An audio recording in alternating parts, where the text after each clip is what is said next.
So my name is Jeremy Durant. I'm the business principal at Bop Design. We're a marketing agency focused on B2B services firms. So we started 4.5 years ago.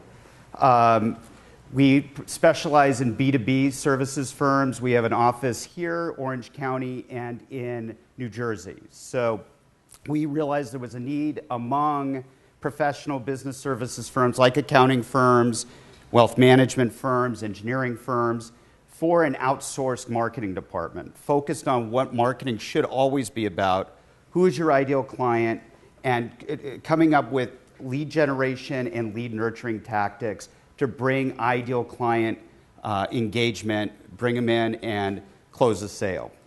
So today I'm going to talk about the importance of web design and content. So, you know, for a lot of us, we look at a website like, hey, it's just an online brochure. It's just about having pretty pictures, pretty colors. But it can be a viable lead generation tool and lead nurturing tool. So I'm just going to start here before we go into the case study. What is the purpose of a website? You know, first off, it's a credibility piece. Most of the time now, when you're introed to somebody, most of the time that's through an email. You're introduced, your services through an email. First thing that's going to be there is a link to your website. So before anyone ever meets you, they're going to be looking at your website, making judgments about that website before they ever meet you in person. So it's a credibility piece. Secondly, it's a lead generation tool. We got to remember that you want to start ranking high for particular keywords. You don't need, these could be very specialized inside baseball technical keywords that you want to rank for, but you want to rank high so that with those keywords, people find you, go to your site, pick up the phone, and give you a call. It's a lead nurturing tool tying into the credibility piece where people find you, you build that case of credibility, they're willing to take a call, a meeting, or commit to you in some sort of way. It can be an online resource center where you're constantly updating with new content that is helpful to your prospective client.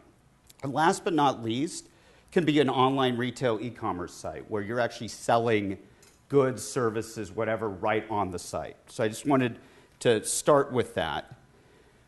I'm amazed at how many professional services people that are out there that, they have the three-piece suit on, they have the nice Class A office space, but their website looks terrible.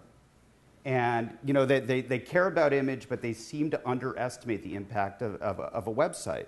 So you have two interview candidates here. And keep in mind, most people are seeing your website first before they ever see your office, before they ever see any sort of collateral. Who makes the better first impression? Who are you more likely to take seriously?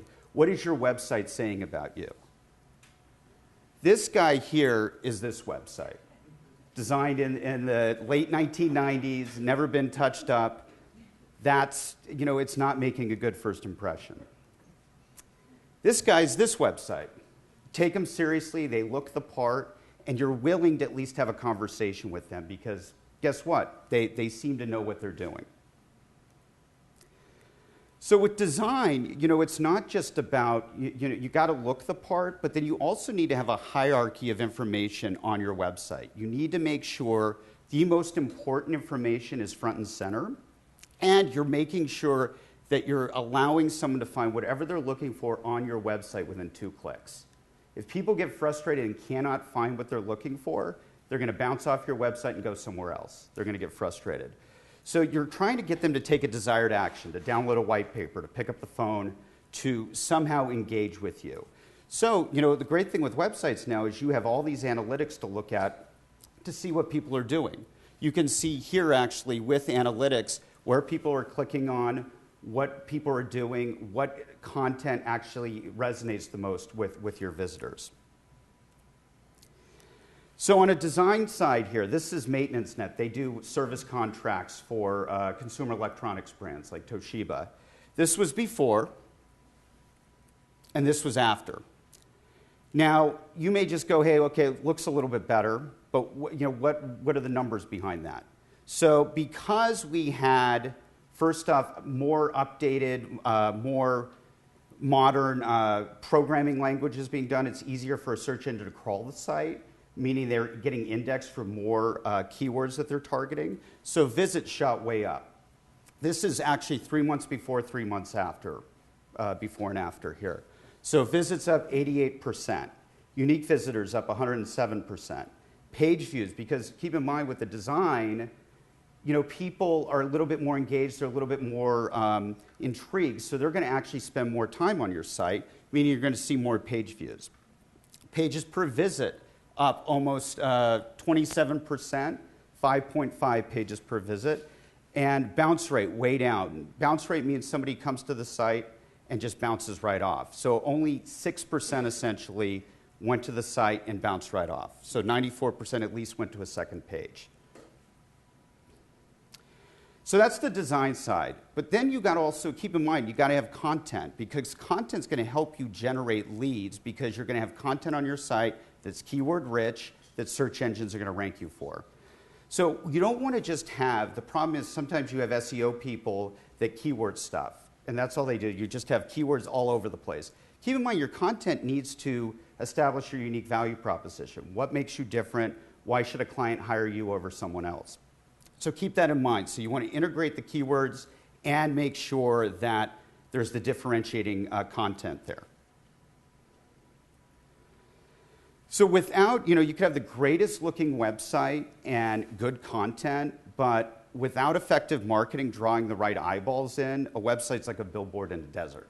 You could have the greatest looking billboard that's going to win all these creative awards, but no one sees it, and you're not getting any sort of leads off this website. So how do you draw the right eyeballs to your website? This is where SEO comes in. So SEO is all about content. Content where, hey, you know, what keywords do you want to target? What, you know, how many times each month are those keywords being searched for? It's great if you actually have a really technical service, specialized service, and you can look and see, hey, that keyword searched 50 times a month. But the good thing with that, even though that's a relatively small number, every one of those 50 searches is an ideal client.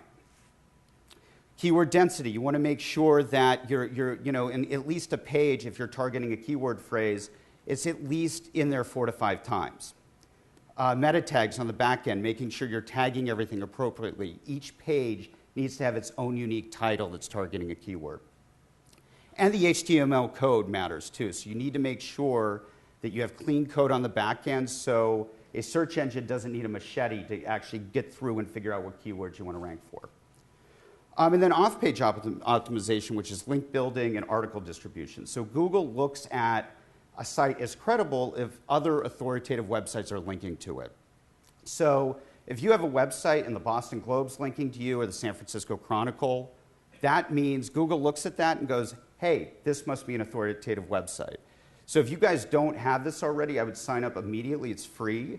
Google Alerts for your company, just a vanity search. So your company and your actual name. So anytime Google indexes you for a particular key, you know, your name or your company's name, you get an alert about it. So it's a great way to make sure you're staying on top of what Google's indexing for. So one of the big things that, you know, because content drives SEO, every marketer is like, hey, you got a blog. And the reason you got a blog is because if you blog 2 times a month, within a year you have 24 new pages on your site that you could potentially rank for. So what I always encourage people to do is let's not compartmentalize the blogging with everything else. So you have a blog, take that blog and repurpose it as many ways as possible. Obviously you're going to optimize tag and post on the website. That's going to help. Publish your blog through article directories. So article directories are out there like eZine, like Go Articles. Once again, helping with your off-page optimization. Distribute, you know, the least you can do from a lead nurturing standpoint is do an email newsletter. You don't need to do it monthly, but maybe bi-monthly or quarterly. We send out an email newsletter every other month, and we get a project every single time. It reminds people what you do, what makes you different, but you got to get, it can't be corporate propaganda. It has to be giving away 25% of your expertise for free. Then once you have a, you know, let's say a collection of 3 to 4 blogs that are, tie together, put that together as a package, as an offer on your website, as a white paper, a resource, a guide. Because keep in mind, one of the things is, yeah, it's great if you rank for particular keywords or you're driving traffic to the site, but you want to generate leads. So put a white paper that you can download off the site that people actually have to give their contact information to access. We average a day 10 to 15 downloads of all our different resources on our site. So great way to start really generating ideal client leads. And yeah, a lot of these people are just looking for free information, but typically for us, about 30% of them are viable sales leads. Share through social media platforms, and then also repurpose these blog entries as press releases. Use PR Web. We love PR Web. We'll take a blog entry, get it out there. We'll get 150 media pickups from Houston Chronicle, Miami Herald, LA Business News. It's a great way to start building your backlinks and Google ranking you higher for particular keywords. So Malk Sustainability Partners are a corporate sustainability firm here in San Diego. Boutique, there are 5 employees. They work with everyone from the government in Indonesia to private equity firms. They came to us and they were not getting any sort of engagement or lead generation off their website. The website had less than 150 visitors per month. None of the visitors were converting, meaning there was no one actually picking up the phone. No one was filling out a form. They weren't generating any sort of leads. The funny thing is Malk was creating a lot of content. They were actually blogging a lot, but it didn't matter because the website didn't look the part. They didn't look like a multinational firm, and there was no conversion tools on there. I'll skip this because we're... So what we did is we started with the on-page optimization. We took the content they already had, tagged it appropriately on the website, making sure it ranked higher for the search engines. Then we started packaging everything together with white papers, guides, calls to action, offers all over the website. Then we also repackaged many of these blog entries as press releases and articles, starting to build the backlinks.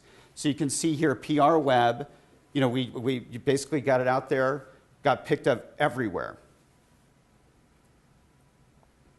So basically what happened, you can see here with the more credible design, calls to action right on the homepage. All these different private equity study, all these different calls to action, offers, ways to convert off the website. So here is case study here, project outcomes. So you're looking at February, where they engaged with us to just a couple months ago. Unique visits per month went from 99 to 573. Increased organic visits up by 886%, 51 to 503. Organic traffic from 34 to 56% of total traffic, meaning they're starting to rank higher for particular keywords. White papers, the ones that we packaged together, were downloaded 3.5 times per week. And then the studies were actually downloaded an average of 25.8 times per week for a small boutique corporate sustainability firm here in La Jolla. So one of the outcomes that I get excited about is you look at private, one of the big things one of the big verticals, industries they want to go after was private equity. So you type in now to Google private equity sustainability, they're number 2 right behind PricewaterhouseCoopers.